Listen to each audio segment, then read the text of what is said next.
Got belly fat that won't budge? Listen close. There's a $2 bitter tonic that may help your liver do the one job it's been begging to do. Flush out the fat it's been hoarding. I'm not talking about a pill, not a powder with a $40 price tag. A bitter tonic, the kind people drank for hundreds of years before anyone invented the word fatty liver. And here's the part that should make you angry. Your liver might be the real reason that belly won't shrink.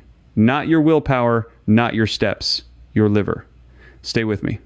Because by the end of this lesson, you're going to understand exactly what a fatty liver is, why bitter flavors trigger a cascade that your gut and your liver respond to within minutes, and how a tonic that costs about $2 to make at home fits into a real gradual plan.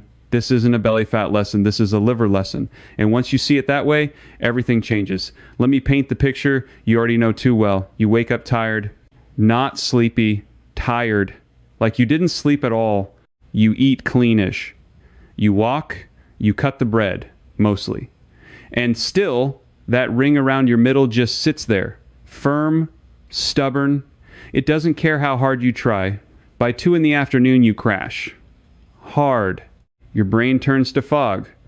You reach for coffee or sugar or both just to finish the day. And the weight around your middle isn't the soft kind you can pinch. It's deep. It's tight. It pushes out from the inside. That's the part nobody explains to you. That deep belly fat has a name, visceral fat. It wraps around your organs.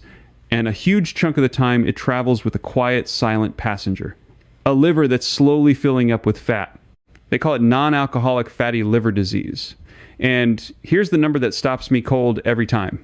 Researchers now estimate that around 1 in 3 adults worldwide has some degree of fat building up in the liver. In some countries, it's closer to 40% of adults. Many of them have no idea. No pain, no warning, nothing. Think about the money you've thrown at this.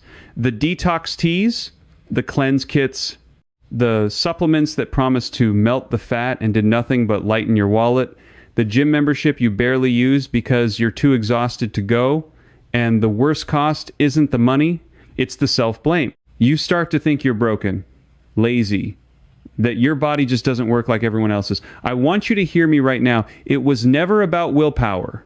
When your liver is clogged with fat, it can't do its jobs well. And your liver has a lot of jobs. It manages your blood sugar. It packages fat. It makes bile to break down the food you eat. It clears out junk your body doesn't need when it's overloaded. Your metabolism slows. Your energy tanks. Your body holds on to fat instead of burning it. And that belly, it becomes the symptom of a much deeper problem upstream. So treating the belly is like mopping the floor while the faucet's still running. You've got to deal with the faucet, the liver, and that's where this gets interesting. If you've been nodding along because this is your story, I want you to know that I put together a complete roadmap for exactly this situation. It's called the Metabolic Reset, and it goes far deeper than any single video can. It covers the full liver and visceral fat protocol, the bile system, the bitter compounds, the meal timing, all of it laid out in a step-by-step field guide you can actually follow. There's also the visceral fat protocol and the complete metabolic reset field edition for those who want the whole picture. You can find all of them linked in the description below at AlignMetabolicLabs.com. They're $97, which is a fraction of what most people spend on supplements that do nothing. If you've been stuck for months or years, this is the resource I wish I'd had at the beginning. Now let me change the tone here, because there's real hope and it's surprisingly simple. For thousands of years across nearly every traditional culture on Earth, people did something we've almost completely abandoned. Before a meal, they ate something bitter. Bitter greens. Bitter roots. A small glass of something sharp and herbal. Dandelion. Gentian. Artichoke. Chicory. Milk thistle. The French had their bitter aperitifs. Italian grandmothers had their bitter digestive tonics. Traditional Chinese and Ayurvedic medicine leaned heavily on bitter plants for the liver and digestion. And then, in the last 70 years or so, we engineered bitterness right out of our food. We bred vegetables to be sweeter. We coated everything in sugar and salt and fat. We made food that lights up the pleasure centers and never ever challenges your palate.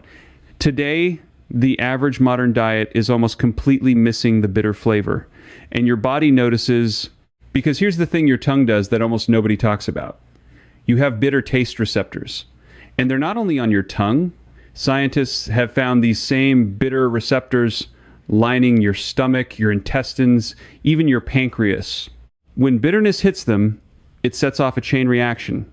Your body starts preparing to digest. Your stomach gets ready. And critically, your gallbladder and liver get a signal to release bile. Bile is the key player here. Think of bile as your body's natural dish soap. It breaks down fat so you can actually process it and move it out instead of letting it back up and get stored. So the simple turn is this.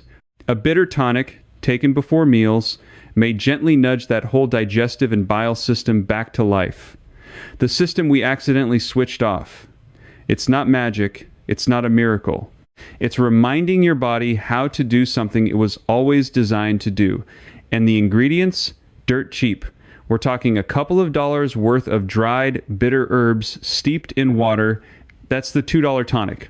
Now let me show you the actual science, because I don't want you taking my word for anything. I want you to understand the mechanism, and I want you to know exactly what the research does and doesn't say. Let's start with the most studied bitter herb for the liver. Milk thistle. The active compound is a group of plant chemicals called silymarin. In 2017, a review and meta-analysis looked at multiple randomized controlled trials using silymarin in people with non-alcoholic fatty liver disease. What they found was that silymarin was associated with significant reductions in liver enzymes, specifically the markers called ALT and AST. Those are the enzymes that leak out when liver cells are stressed and damaged. Lower numbers generally point to a calmer, less inflamed liver. I want you to sit with that for a second. A bitter plant your grandmother might have recognized showing measurable changes in liver markers in human trials. Not in a test tube, in people. Now, I have to be honest with you, because that's the whole point of this channel. The studies vary in size and quality. Some are small. The doses used in research are often concentrated extracts, not a casual cup of tea. So milk thistle is one of the more promising bitter plants, but it's not a cure, and the research is still maturing. I'll show you how to use it sensibly in a minute. Let's go to the next one. Artichoke leaf. Artichoke is intensely bitter, and that bitterness comes mostly from a compound called cynarin. In 2018, a randomized controlled trial published in a peer-reviewed phytotherapy journal gave artichoke leaf extract to people with non-alcoholic fatty liver disease over a couple of months. The group taking artichoke showed improvements in liver markers and in liver imaging compared to the placebo group. The proposed mechanism is beautiful in its simplicity. Artichoke is what's called a choleretic. That means it stimulates the liver to produce more bile and helps it flow. More bile flow means better fat handling and a liver that isn't backed up. Picture a sink that's been draining slowly for years. Water pooling, gunk building. Artichoke is like finally clearing that drain so things move again. Then there's dandelion, the weed you've been pulling out of your lawn and cursing. In traditional medicine, dandelion root and leaf were classic liver and bile tonics. The science here is earlier stage. Most of the strong data is from animal and laboratory studies, where dandelion compounds reduced fat accumulation in liver cells and supported bile flow. So I'll be straight with you. Dandelion's human evidence is thinner. The mechanism is promising and the traditional use is ancient, but we don't have the big human trials yet. I'm putting it in the supporting cast, not the headline act. Now, I want to connect all of this to the belly, because that's what brought you here. Here's the chain. When your liver is fatty and sluggish, it becomes resistant to insulin. Insulin is the hormone that tells your body to store fat. When you're insulin resistant, your insulin stays high. High insulin is like a locked door on your fat cells. It tells your body, store, store, store, do not burn. And visceral belly fat, that deep fat around your organs, is incredibly responsive to insulin. It's the first place to fill up and often the last place to empty.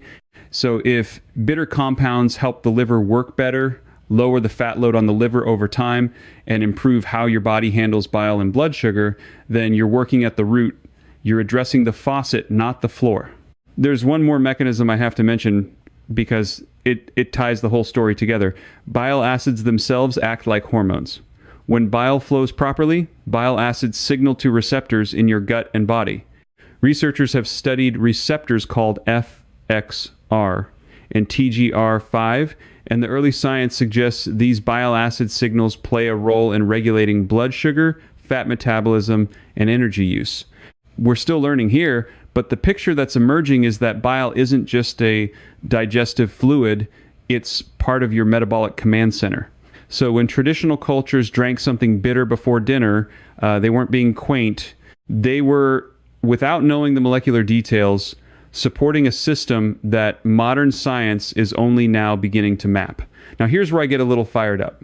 Your doctor probably never mentioned any of this, not because they're hiding it, but because fatty liver was for decades treated as something that just sat there.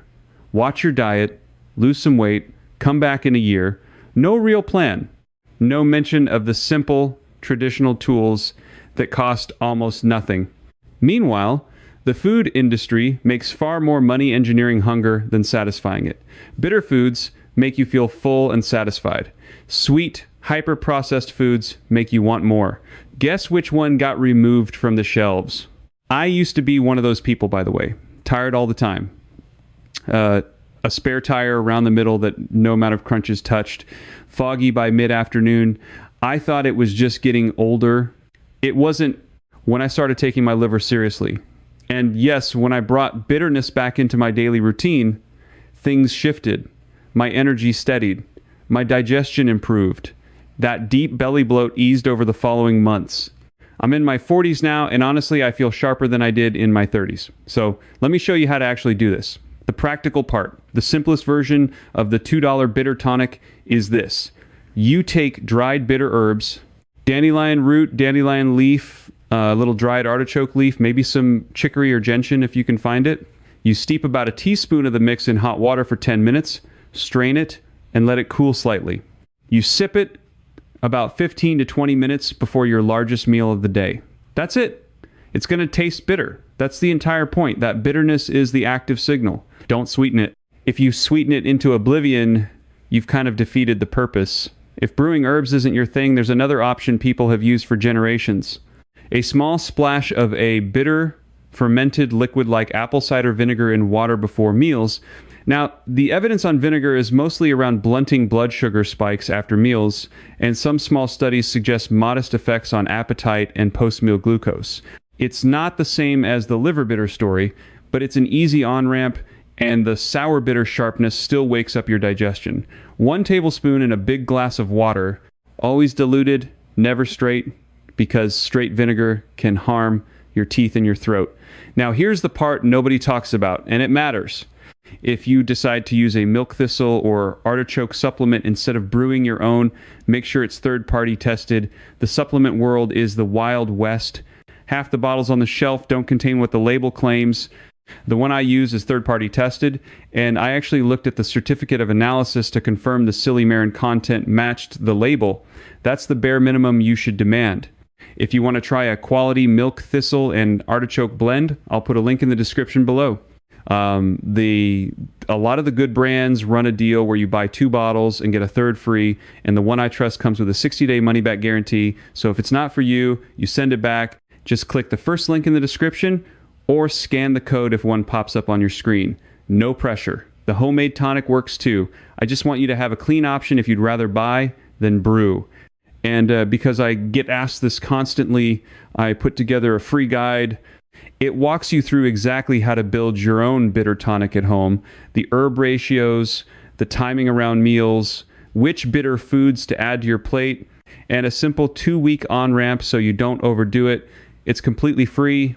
Link in the description below. Take it. It's yours.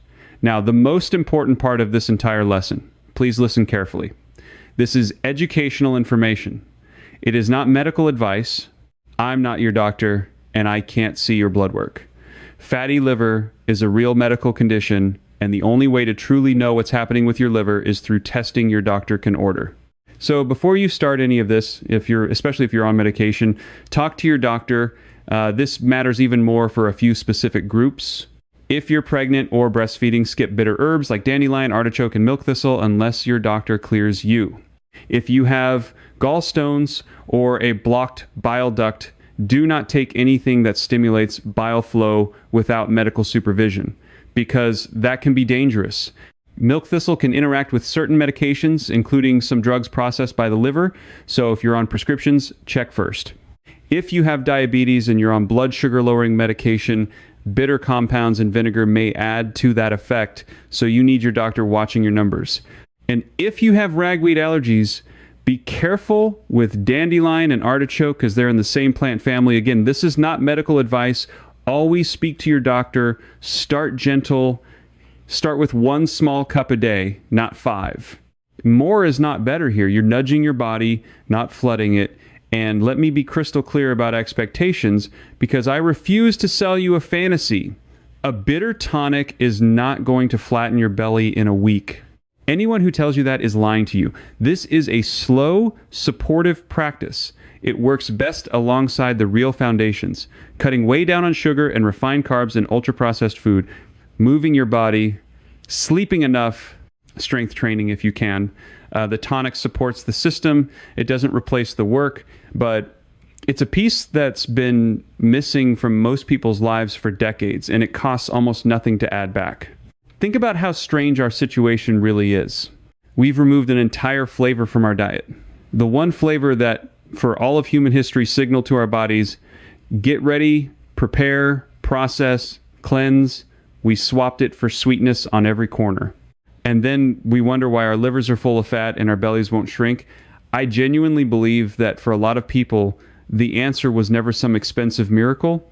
It was the simple, bitter, almost forgotten thing our great-grandparents did without even thinking about it. Let me bring the science back together one more time so it's locked in your mind. Your liver is the metabolic engine. When it fills with fat, it drives insulin resistance, and insulin resistance locks fat into your belly and makes you tired and foggy. Bitter compounds, sensed by receptors on your tongue and throughout your gut, trigger bile release. Bile breaks down fat and acts as a metabolic signal. Milk thistle's silymarin has human trial data showing improved liver enzymes in fatty liver. Artichoke leaf has a randomized controlled trial showing improvements in liver markers and imaging. Dandelion has strong tradition and promising animal data, with human research still catching up. That's the honest map. Some of it is solid human evidence, some of it is early and mechanistic. None of it is a magic bullet. All of it points in the same direction. Take care of the liver, and the belly often follows. So here's what I want you to do. If anything in this lesson made you go, wait, that's me, I want you to take 1 small step today. Not 10 steps. 1. Maybe that's brewing your first bitter cup. Maybe it's adding bitter greens like arugula, radicchio, or dandelion leaf to your dinner. Maybe it's booking that blood test you've been putting off so you actually know where your liver stands. Because maybe the problem was never your willpower. Maybe your body has been waiting this whole time for a signal we simply stopped giving it. If you got something out of this lesson, do me a favor, smash that like button. It genuinely helps this reach more people who feel stuck and blamed and exhausted. Drop a comment with your single biggest takeaway from today. And tell me this. Specifically, how long have you been dealing with stubborn belly fat? And did you have any idea your liver might be part of the story? I read these, and I respond. If you've got a friend or someone in your family who's been fighting this same fight, share this with them. It might be the thing that finally makes it click for them. And if you're new here, hit subscribe. This channel is all about working with your body instead of against it, with real science and honest talk, no hype, no shame. Here's my challenge to you. Comment below that you're going to try the bitter tonic and then come back in 30 days and tell me what changed. Your energy, your digestion, your afternoon crashes. I want to hear it. Thanks for watching. Thanks for listening. And before you go, if this opened your eyes, I just published another lesson that pairs perfectly with this one. It's all about the morning habits that quietly keep your blood sugar high and your belly fat locked in place, and the simple order you should eat your food in to blunt those spikes. You're going to want to see it. There's a clip from that lesson coming up on your screen in just a second. Watch that, then click the video when it appears, and I'll see you in that next lesson. Take care of that liver. It's been carrying you this whole time. While that clip loads up, let me give you a little more, because I know some of you still have questions sitting in the back of your mind, the kind you'd ask if we were sitting across the table from each other. The first one is always, how long until I notice anything? Here's the honest answer. The digestive effects can show up fast. Within days, a lot of people notice less bloating after meals, less of that heavy stuffed feeling, more regular trips to the bathroom. That's the bile system waking up. But the deeper changes, the liver fat, the belly, the steadier energy, those take weeks to months. Your liver is patient. It got into this state slowly, and it climbs out of it slowly. Give it a real season, not a weekend. The second question is, can I just eat the bitter foods instead of brewing a tonic? Yes, absolutely. In fact, I'd love it if you did both. Build your plate around bitter greens. Arugula, endive, radicchio, dandelion greens, mustard greens, broccoli, rabe. Add bitter vegetables like artichokes and Brussels sprouts. A small bitter salad before your main course is one of the oldest tricks in the book, and it primes your whole digestive system right before the heavy food arrives. The tonic is just a concentrated, convenient version of the same idea. Use whichever one you'll actually stick with. Consistency beats intensity every single time. Third question, is the bitterness supposed to be unpleasant? A little, yes. Here's the strange and wonderful thing. Your palate adapts. The first week, that bitter cup might make you wince. By week 3, a lot of people start to genuinely enjoy it. Your taste buds recalibrate. You stop craving the constant hit of sweetness. And that recalibration, all on its own, can quietly change how you eat. You stop reaching for the sugary stuff because your tongue is no longer screaming for it. That's not a small thing. That might be one of the most powerful effects of all, and there's not even a supplement involved. Now let me leave you with the mindset that matters most. This is not about punishing your body. This is not about another rigid rule you'll feel guilty for breaking by Thursday. I want you to think of this as giving something back to a body that's been working overtime for you without complaint for years. Your liver filters everything. Every meal, every drink, every stressful day. It never asks for a break. The least we can do is hand it the simple ancient tools it's been missing. So start small. 1 bitter cup, 1 bitter salad, 1 honest conversation with your doctor about getting your liver checked. Stack those small choices day after day, and 3 months from now, you may look back and realize the thing that finally moved the needle wasn't expensive, wasn't complicated, and was never about being harder on yourself. It was about working with your body instead of fighting it. That's the whole philosophy of this channel in one breath. So go brew that first cup. Tell me in the comments that you started, and then come back and tell me what changed, because your story might be the exact thing that gives the next person the push they need. Take care of that liver, take care of yourself, and I'll see you in the next lesson. Because here's the truth I keep coming back to. The people who win this aren't the ones with the most discipline. They're the ones who finally understand what their body was asking for all along.